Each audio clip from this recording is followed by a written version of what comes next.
Welcome back to Champ Talk with Branden Hudson, guys. I'm super happy and appreciative of you guys tuning in. Like I always ask with every episode, please like, subscribe, share. If you know somebody who's got value to this episode, send it to them. Any platform, all platforms. And most importantly, leave us a review. That is huge for me to get feedback to see how I can improve and how I can get better. But we're gonna get right into it today. It's a solo episode, so I've got some heat for you. It is at this current moment mid November, right?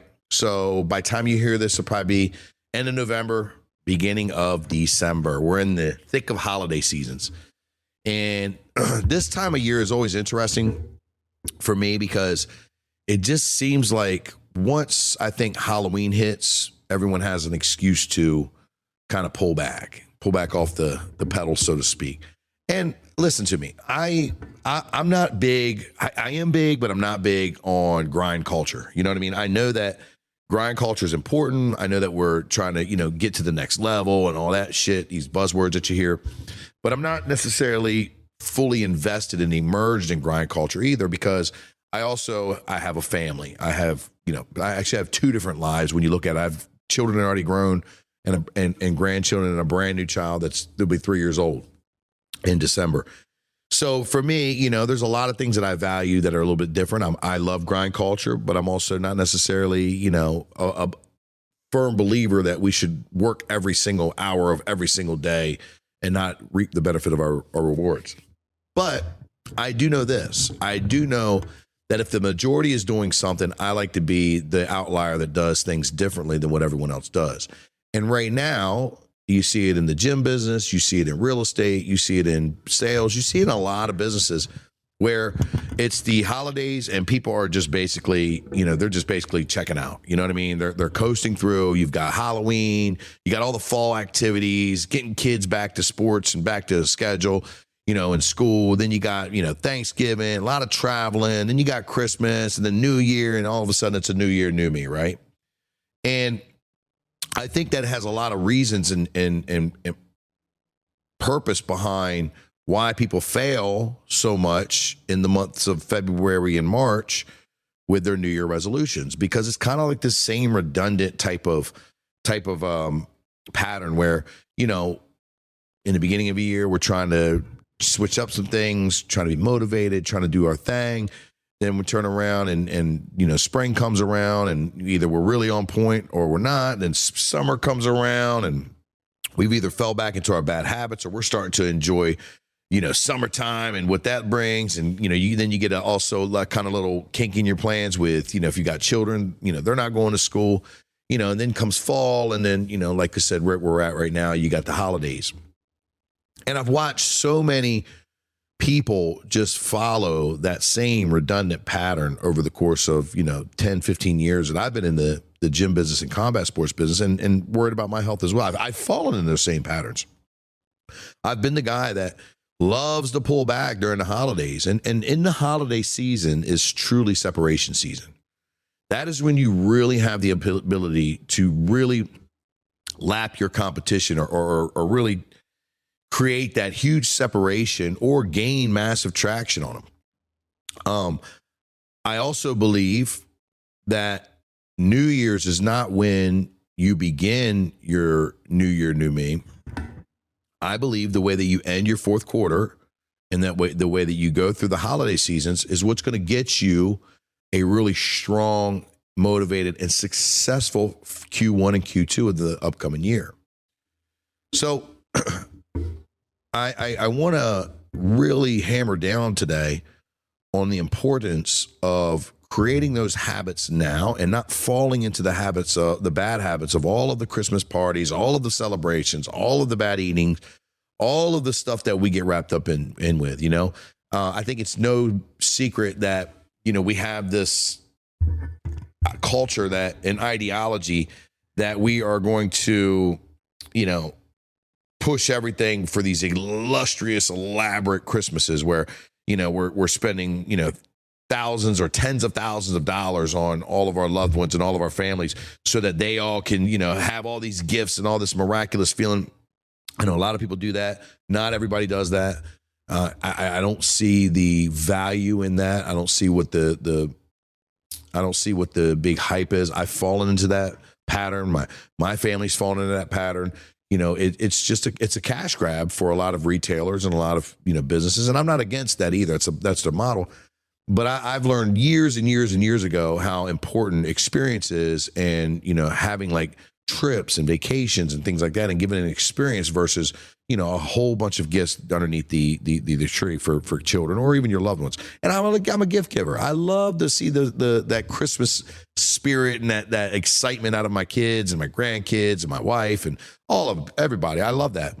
But we have to keep it within reason. We have to keep the ideology and reason. Why do I bring this up? Because that can get you so distracted from trying to stay committed to your fitness goals, trying to stay committed to your business goals, trying to wrap up and get to what you committed in the beginning of the year. And additionally, when you add, the Christmas parties, the Thanksgiving parties, the, white elephant parties, all the parties and parties and parties and parties, you just find yourself slipping and slipping and slipping. So that by the time the New Year's resolution comes around, or New Year's Day comes around, or Eve, you're in the space where it's just like, man, I have to make such a 180 to get back on track, so to speak.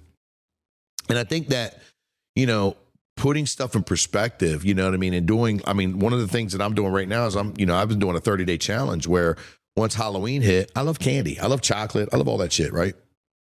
And it's a rite of passage as a parent to raid your child's candy bag. I've been raiding my kids' bags since, 25 years ago, okay? I'm going to get your candy. All right? It's just the way it works. We're going to walk around. I'm going to see you fall, trip, cry, and forget to say thank you at trick or treat. I'm going to get that candy, okay? And that's just the way it works, right? My parents did, whatever.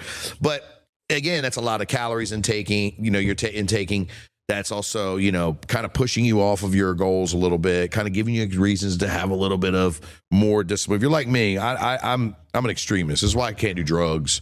You know what I mean? Because if I did drugs, I would be freaking stealing grandmom's TV, right? Because it's just all or nothing for me. So, I either can't have candy or chocolate or sweets or desserts, or I can.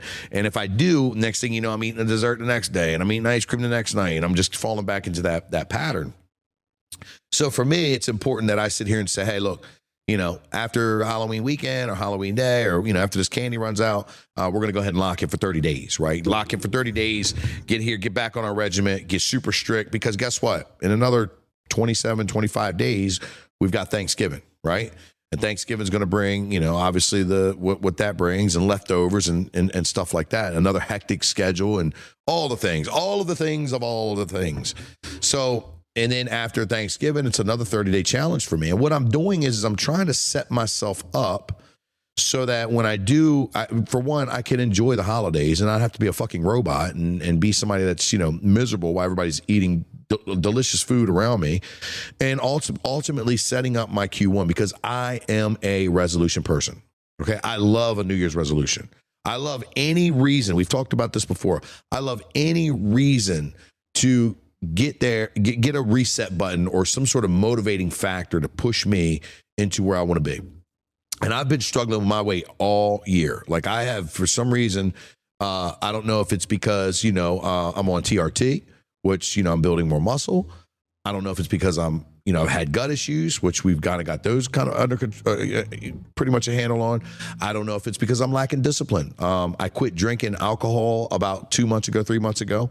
So, and just no particular reason, just because I want to get my fitness goals under control. And I just, I've got some other bigger things that I want to do business wise that I just decided that, I'm just going to cut alcohol. Been kind of wrestling with it for a while.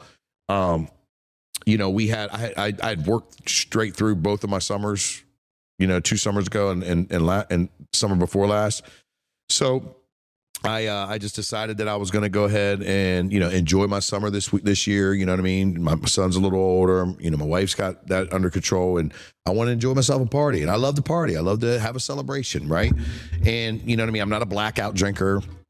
I'm not a drinker that, is angry or violent. You know what I mean? I just love the social aspect. I don't need to come home and drink a beer at night, or after work. I don't even drink beer. I'm just a very social. I love the just enjoyment of that, right? But We went pretty hard this summer, went pretty hard in Colombia 2 months ago and 3 months ago. And it just was like, I've been kind of wrestling with the idea anyway, because again, I'm getting older. When I drink, it's like, 3 days before I'm back sharp with my mind and things like that. And my fitness goals are not where they want to be. So I decided to cut out alcohol. So I don't know if that had something to do potentially with my weight issues. Maybe I'm not pushing myself. Maybe it's age. There could be a sum of many things, and all things could be true at the same time. What I do know is I know that I've got some things that I'm really focused on and driven on right now. So I decided to make a couple of adjustments so that I could set my Q1 and my New Year's up really well and successful to that degree. So, beginning these habits now, these little 30-day challenges, these little, habit stacking actions, and all the things that I'm doing right now to be able to set myself up for a progressive and successful, first quarter. It has to start now, right? I have to be real with myself. I have to know that, look, Branden, you don't have the self-control to just eat a little bit of candy or a little bit of sweets. You know what I mean? You do have you are a foodie, so you will eat whatever's in front of you and then some, you know what I mean? So you don't have the ability to sit here and continue to do that and then have these, huge meals or these multiple meals with all these Christmas parties and all these holiday parties and things like that. You're going to have to put a governor on it to a degree so that you can enjoy yourself, because you're going to want to do that regardless anyway. And then when New Year's Day comes up and it's time to sit here and lock in, now you've got a reason to reset. And that's for me. Some of you guys and gals that are listening to this are not in the same position that I am, where you go to the gym a lot, or, you have a regimen, or you have a routine, or whatever that matter. Some of you guys are really trying to make some major changes, or have to make some major changes, right? And I think that, instead of waiting for New Year's Day or New Year's Eve to start making these changes, I say you make them right away. I bumped into a friend. There was a chili cook-off this past weekend over at Bury Tavern. It's a spot here in Salisbury, downtown. Great place. I love the place to death. It's fun. It's enjoyable. My daughter, guest bartends there once or twice a week. Anywho, and I ran into a friend of mine from high school, and I just seen him back in June or July in Ocean City. And he was plump when I seen him. And dude, he had a health scare. His blood pressure was through the roof. And, it was like he just wasn't feeling good. So, we were talking like stroke, right? Borderline. And basically, he went to the doctor and he said enough is enough. And just within the time from July to, like I said, mid-November, my boy's lost like 30 pounds, 38 pounds. He looks phenomenal. That was the first thing I said, dude, you look fantastic. You know what I mean? Like he just looks phenomenal. He's a little bit older than me. He's a couple years older than me, and just, really turned it around for himself and feels better. You know what I mean? And all it did was it took an immediate action. You know what I mean? An immediate moment where he said, hey, I'm going to sit here and start locking in. This is what my plans are to be able to put my health first. And within 6 months, he saw a huge change. And you could do that too. If you wait till New Year's Eve to do this, if you wait till the time frame of everybody else, you're going to face the same problems, issues, insecurities, redundancies that everybody else feels, right? Your mind is wired. See, the way that our mind is working is our mind is wired to go to the path of least resistance. We don't want to do things that are hard, right? It's not the fact that we're lazy, or, some of us are, but not the fact that we're lazy or we're not worthy. We have been wired since the beginning of time to find the easier way to do things, right? A lot of people think that, social media and the internet boom and all that has made us lazy. To a degree, it has. But we've been doing this since we've been cavemen, right? And cave people. We have figured out the ways to make our lives a little bit easier, to condense time, to sit here and be more efficient. And, as we've done this in civilization, we've found more and more luxuries and more things that just make it easier and smoother and more enjoyable and less painful, right? That's the way our minds are wired. So when you're starting a brand new journey in the per se New Year's resolution world, and you're trying to get your fitness under control, and you're trying to get, a whole new you, what happens is your mind's going to go back after that first motivating week or whatever. Your mind's going to go back to finding the holes in the problem with this new hard path, right?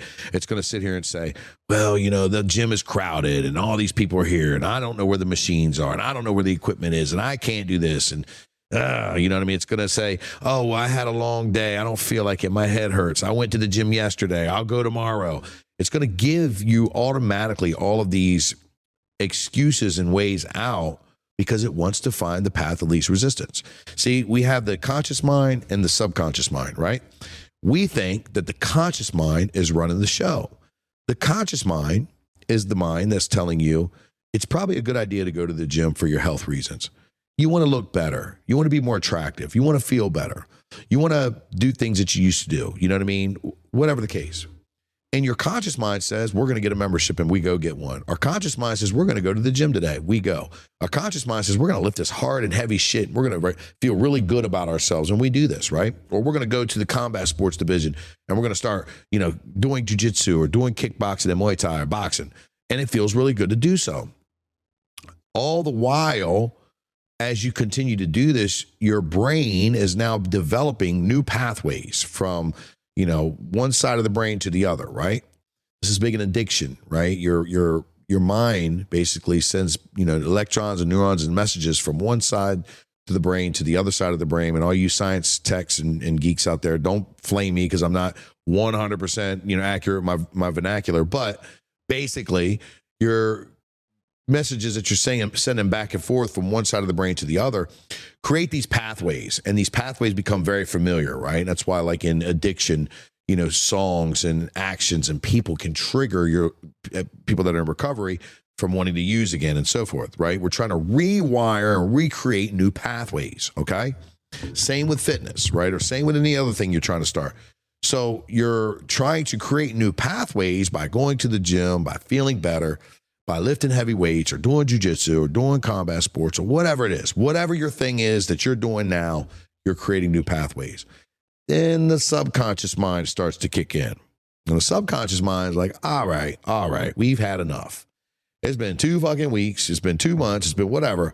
I'm about over this shit. This is hard. This does not feel good anymore. We're not seeing the results and all the other parts of our brain light up because we feel good. Now it's starting to get busy. I don't see how fast the weight's moving off. I don't see the blah, blah, blah, whatever. Your subconscious brain is going to try to protect you and say, whoa. Why are we doing this shit? It is so much easier to go home, sit on the couch, eat dinner, and watch TV. And that's where we fall back into victim of going back to the redundant patterns that we always have of not, starting a workout plan, starting a new fitness regimen, and then going back to what we were used to. And that's giving up and quitting. And then the psychological parts, the self-esteem part starts to kick in, and the self-worthiness and the negative self-talk and all the things start popping in on like, man, how you're just not good enough and what you're not doing and blah, blah, blah, blah, blah, blah. And it starts talking to you, making you feel like shit because you've done, again, what you've done so many times. We all have done it. I've been there too. You started something, you got really excited, you thought you were going to follow through, you tried your best, and then you quit and went back to the old patterns.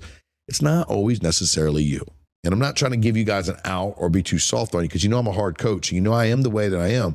But it is a reality that, look, we're not just beating ourselves, we're beating our psychological rewiring and the way that our brain works, right? What's my point? My point is, if you start now, right, with this fitness journey or with these new habits, and again, I'm wrapping it up with fitness because I'm relating it to fitness because I think that's the easiest thing, the most relatable thing for me and for most people to kind of put in perspective. It could be anything. You could be trying to get a position at work. You could be trying to start a business. You could be trying to fix your marriage or begin a relationship. It doesn't matter what it is. It's all pretty much the same premise. But once you start tricking or convincing your self-conscious mind, right, of the conscious thoughts that you're having and building these new pathways, then you're going to have a better success rate of being able to sit here and get the fucking 6-pack abs you've always wanted, or build lean muscle, or lose 50 pounds, or feel better, or get off blood pressure medicine, or learn how to protect yourself, learn, build a new camaraderie, whatever the case may be. I'm also a big proponent of, just like in life, finding the right people to do this with. Okay. Getting around the right people. All right. Now, you could say, many people will say that they got a workout partner. Arnold from work was going to show up with me today, and we were doing good for 2 weeks. And then, unfortunately, Arnold fell back into his old habits and his old, patterns. And now Arnold's not coming no more. Now I'm not going to come because I'm all by myself. That's an easy excuse and an easy way out that most of us allow ourselves to have, so that we don't have to honor our commitments either, right? And it happens. Like, most of the people that you start with don't end with. That is why, like, I'm super, super big on signing up and doing a combat sports. I think doing something like, jiu-jitsu, Brazilian jiu-jitsu, Muay Thai, boxing, kickboxing, whatever. I think that is something so underappreciated, or what's that word I'm looking for? I'm on the spot. It's something that's so missed in the signing up or the joining a gym, a combat sports gym, is the camaraderie and the support system that you receive when you do something like that, right? It's huge, man. It is incredibly huge for you and us to have like-minded people around us. And say you're not into combat sports, the majority of your gyms have these group classes or these group things. I know that CrossFit gyms are very big with it. They build a lot of camaraderie. I know, like, some of your, like, for instance, Pure Fitness has, like, the sweat program, where it's like a CrossFit style workout. You have all of these different types of entities that build camaraderie and build these group experiences, where now you're starting to make new connections, right? And let's just be honest. The people that we've been friends with and see on a daily basis or work with, they're just not always the right people to get us motivated, get us where we need to be. You know what I mean? It's the way it works. And I think that's how it should work, honestly. I mean, it'd be nice in a perfect world to have all of our besties, working out together and doing combat sports. Yeah, it'd be great. But then we're still around the same people that, not necessarily move the needle for us in other ways, right? They move the needle for us in the ways that, they always have. Finding new groups, finding new communities, finding new tribes to be able to connect with is critical. Here's the trick to that, though. You got to speak up and actually be a human being and fucking make a connection, right? It is a lost art in today's society of being able to just walk up to somebody, shake their hands, introduce themselves, and spark up a conversation. Most people, a lot of people, I should say, don't have that ability. They have the awkwardness, the fear of rejection. They're so used to being behind a screen and text message. One of the worst things I hate, and we don't have a problem with it as much, at least that I'm aware of, is, you have a brand new, female start to the gym, and all of a sudden 16 guys are from the gym, didn't say shit to her the whole time. Maybe, hi, how you doing? And then DM her like, hey, what's up? I can help you with jiu-jitsu. I just started last week, but I know so many things, and all this weird shit. We had a whole group of people. We had a whole group of guys like that in our gym for a while. There was a lot of younger guys, a lot of college guys and stuff like that. And it was just so creepy, man. And the bad part was they didn't realize that, like, all I do is shut my mouth. I talk a lot of shit in the gym, but I really just shut my mouth and listen, and everybody tells everything, right? You just don't say nothing, they will tell you everything. But I would hear all the stories and all the weird DMs and all the things. Now, luckily, we got a lot of those guys out of there, or they left themselves. But, gee, it was so creepy, man. And, you know what I mean? I'm not saying that, you should or shouldn't do that, but probably be helpful if you had a conversation with somebody before you slid into them DMs, you know what I mean? And acted like a normal fucking human being. But anywho, we've lost that art. We've lost that skill where people can go up to people. And it's because of the fear of rejection, because of the awkwardness, because people are so scared to, be told that, hey, I don't dig this. I don't like this. This is a little awkward. No, or whatever. But it's a skill that everyone needs to have. And men are no different than women, because I've seen multiple classes at the old gym where I was more at women predominant in my classes, because we were doing more conditioning classes, where I know, you'd have a new guy, attractive guy coming here. And I mean, these women hopped on him like white on rice. It was crazy. Like they were all flooding his DMs. I heard all the stories. Shit, one of them was banging like 6 of them. It was insane. It was insane, right? And they all knew about it. That was what the other fucking crazy part was. But, again, that's just the culture we're in. If we can get out of that and find and meet people and, experience the fear and get over the fear of rejection, then you can start building a tribe and building people that are actually going to, count on you and support you and lift you up and encourage you and hold you accountable to showing up to class as well as you'll do for them. And it's powerful, man. That is probably one of the most powerful things in combat sports gyms that you see is the sense of community. We're having a Friendsgiving here in a couple of weeks. It's our 3rd or 4th annual. I don't know, maybe 5th. It's one of the most fun and attended to events that we have at SBY. And it is just such a great time. It is just, you first of all, fun fact, people look way better outside of the gym and outside of gym clothes. when some of these gals and guys dress up, they look great. Like we always see the worst of each other. We're all sweating and red faced and in our, hair's pulled back and whatever have you. Our hair's a mess. For those of you who have hair, but you see people dressed up and putting their nice outfits on, man. It's like, wow, you know what I mean? I see the gym's been working. Great. You look like a regular human being, not just a gym rat. But it's so funny because we're constantly spending the time in the gym with people that we don't get to see that and appreciate that as well. Like give some flowers and some credit and flatter people and tell them, hey man, you look fucking great. But it's one of the most funnest events that we have where people just come, they bring their own food. If they want to drink, they can. Kids are running around having a good time. And we're just breaking bread together. And it is probably one of my most favorite moments because I get, I'm the guy, I'm the loudmouth, I'm the leader, I'm the business owner, I'm all the things that people want to label me with the coaches, with the members, with the parents.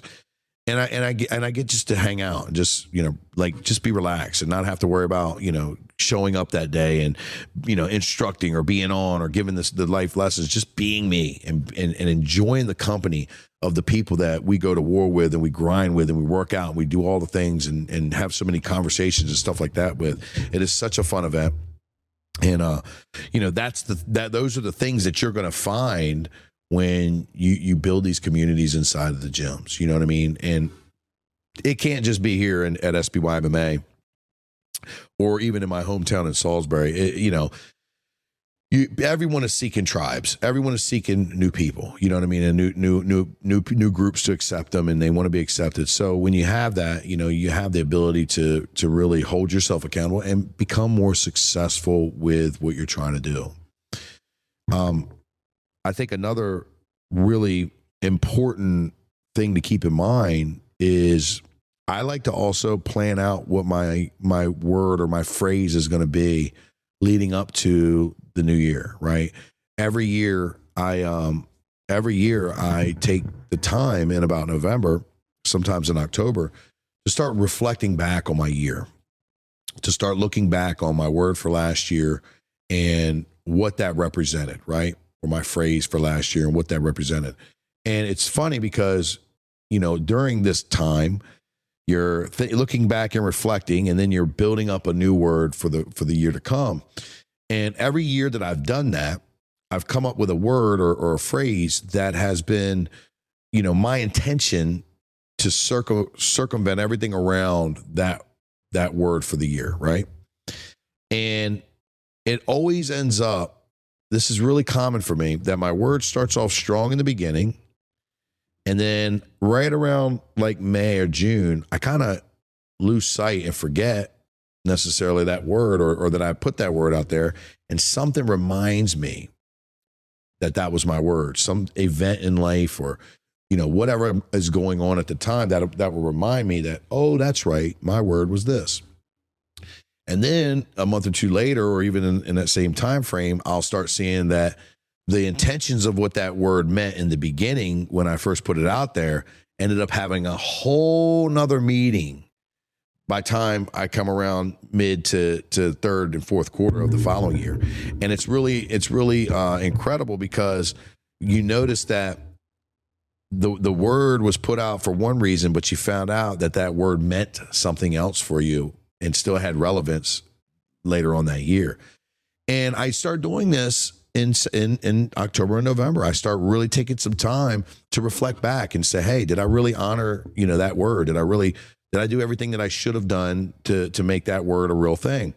And I write this stuff down. Writing this down is incredibly important because it makes it one more step real, and then you will forget. So if you don't have the chance to go back and look in your journal, look in your notes, it's going to be out of sight and out of mind. And it's cool because when I think about that word and it does get a little out of sight, out of mind, it reels me back in to refocus midway through the year. Whenever that's happening, I'm finding adversity and get back on track and stay committed to what I intentionally put out, back in November and December.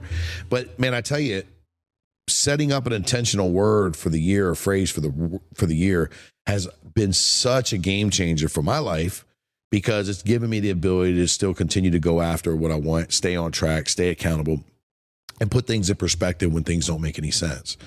And I start doing that now. And I think it's really important that you start reflecting back on what your year looked like. What did the last 10 months, 11 months look like for you? Where did you win? You know what I mean? Don't just look at where you fell short. Where did you win? What were some really impactful and eventful things that happened this year that you're proud of, or really moved the needle for you, or, you got behind you so that you can get a breath of fresh air? Where did you fall short? What could you have done to improve, and what could you have done differently to improve? How could you have done things better, or what could you have done better? You know what I mean? Did you play full out? Did you play all out the entire year, or did you hold back some?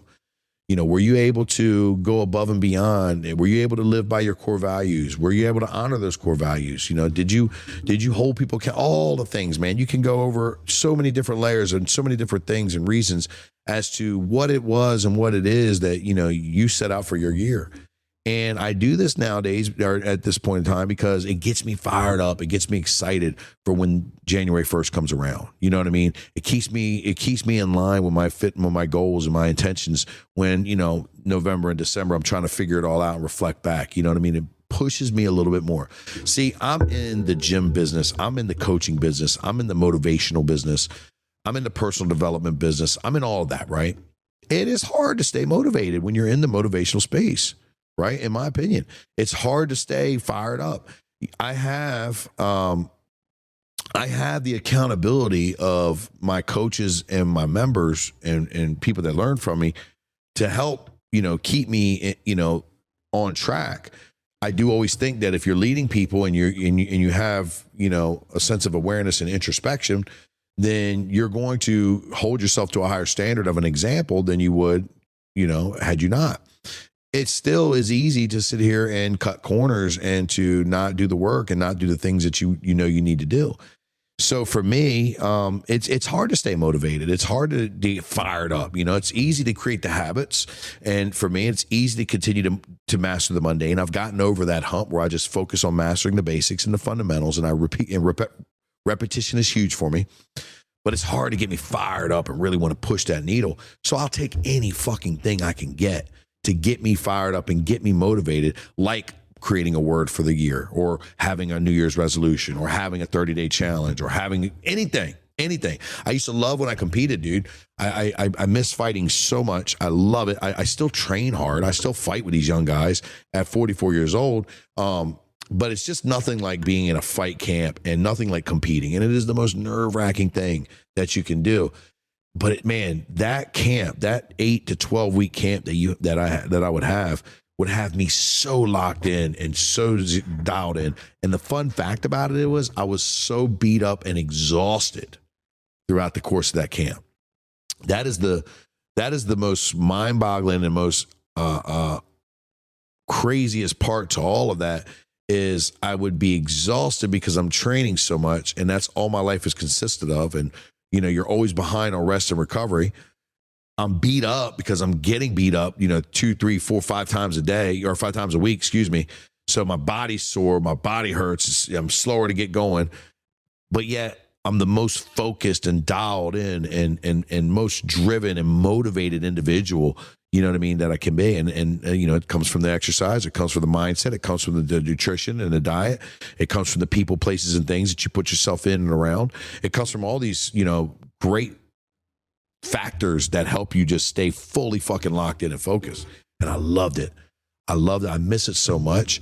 So for me to find something to motivate me like that, you know, especially hitting, you know, the ultimate of ultimates, you know what I mean, where you're cage fighting is very difficult, incredibly difficult. So I'll take whatever I can get. And building up an intentional word for the year, you know what I mean, to be my theme for the entire year helps me stay motivated. You know what I mean? I also like to do check-ins. I also think that, you know, we do quarterly meetings and year meetings here at SBY MMA. I like to do check-ins. I like to do, you know, team check-ins. I like to do personnel check-ins. I like to be around the people. I like to have my people, you know what I mean? And you know, communicating with each other, talking with each other, checking in with each other. Where are we at? What is our mission? You know, you grow in numbers, man. The more numbers you have, the more people you have, the more growth you're going to experience, especially when you have so many people on the same wavelength. Think about the power of prayer, right? You know, we've seen some really incredible miracles happen through the power of prayer. A lot of people will pray and forget they prayed about it. You know what I mean? But when you take a place like a church where you have, you know, 500 people in that one house worshiping, and you know, you have some sort of, you know, event or major event that's going on, or maybe something in the community or something in the church community or whatever have you, where, you know, everybody starts to come together and starts to pray and starts to really focus on that one or two event that's happening and put some energy and God and put things behind that. Now you're aligning the frequencies of 500 to 1,000 people. And magical miracle things happen when you do that, right? I mean, look at the assassination of Charlie Kirk, for an example, right? You know, you had a guy that came out there, and you know what I mean, whether you loved him or hated him, he made a movement, he made a noise, he made a difference, right? No matter how you feel. And you know, my personal opinions about Charlie Kirk, you know what I mean? I don't think he was, you know, a racist. I don't think he was someone that hated people. I think he was very strong on his beliefs. I also think that he was probably a little bit tone deaf. Like there was some things that he could have that he said definitely were outrageous, but I don't think he meant it that way. I just think maybe he needed some more black friends around him, or somebody to tell him, hey, you probably shouldn't say it like that because of this reason. But you know, I knew what he meant. It was debate. Okay, debate doesn't always mean that you're talking about your hard views, right? I also think that sometimes, you know, he used his faith as kind of like a crutch in a degree, where he could sit here and say, you know, instead of kind of finding the middle grounds with some things, you know, he kind of lead on the faith a little bit more. But that was his views, okay? And these are my views. And I enjoyed Charlie Kirk's messages. I enjoyed Charlie Kirk's work. But my point of all this is now, since, you know, God bless him and rest his soul, now that he's passed, right? Look at the movement that not only he's doing, that's happening now, but that's happening before he passed, of all of the people, young people starting to open the Bible, starting to come closer to God, right? That's because the messaging was there, the consistency was there, the outside factors to the world was happening, which made it, you know, people want to get more curious about, you know, God and Jesus Christ. And it made it a way for now all these frequencies to get on the same page. What happens the same way in the gym, the same way with your support system, it happens the same way where now people are getting on the same page, just like with the assassination of Charlie Kirk, where now people are now starting to open the Bible and starting to go down their faith and you know, entertain that more. You're seeing the same thing in the gym space or in the workspace, or when like-minded people get around each other and they start thinking about like-minded things and they make these agreements that that's what they're going to focus on. Magical things happen. Magical things happen. Okay. Miracles happen. People grow. You're able to get things done. And then all of a sudden that frequency that you guys are on you all of a sudden start having outside entities happen, come into play where, all of a sudden these opportunities or these doors are starting to open or these people are starting to come into your life that you didn't necessarily see or know were there this whole time. They were, but now your attention and your focus is on, growth, success, your health, whatever. And now you're able to sit here and start seeing different angles that you weren't able to see before, all because those frequencies align and energies align. And you have a great support system around you. And that's what you're going to find. That's what you're going to find. So, I tried to stay on topic and on point. I know I dived off a little bit and kind of got on some side tangents, but the message is still the same. Instead of waiting for New Year's resolution or instead of waiting for January 1st or December 31st to start making your change, I suggest and fully stand by doing it now. Make that happen now. Start making those habits, start creating those habits, start stacking those habits, start creating those little teeny things that make big differences in your world, your success world, whatever the case may be, whatever it is. Write that shit down, put it on paper, put these ideas down, put a timeline and a deadline on these things. We create it like a business plan. ChatGPT will help you with all this stuff. You can literally talk chat into creating all these things, but write this stuff down and get a schedule behind it and start, chipping away. Small hinges swing big doors. Chipping away these little teeny things that can help you move the needle and help you become successful and more prominent into what you're trying to accomplish and trying to achieve. And start it now. Don't wait. You know what I mean? The longer you wait, the harder it's going to be. The more you're going to be like everybody else. And the chances are that your brain's going to start, playing tricks on you, wanting you to go back to the path of least resistance. But that'll do it for us this week. I hope I didn't bore you guys too much. I just wanted to kick some game because it's very important to me that you guys and the people that listen and support this channel, that you guys get something from this. I want to see you guys grow. I want to see you guys succeed. It don't make a difference to me whether you do or don't. It's not like I'm, losing sleep over that. So I don't want to sound like, shallow. No, I'm a lover of humanity. I love people getting better. Okay.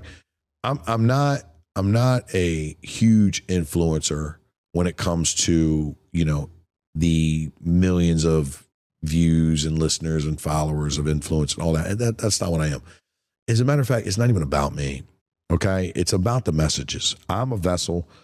God's put me here for a reason and put me here to do a job, and not to get super religious on you, but I believe that the minute I make it about Branden, then I could potentially lose everything. The message and the attention shouldn't be on Branden. The attention should be on the message. The attention should be on what's said. And I just want to see you guys win and succeed. So I hope you guys get value from this. If you got any questions, need anything, DM me, shoot me a message, whatever. But, thanks for tuning in. Again, we ask you that you like and subscribe to all the channels. Share this with somebody you think would get value of it. Give us a review. Let us know what you think. And then, let's change the world. What are you doing today to become a champion?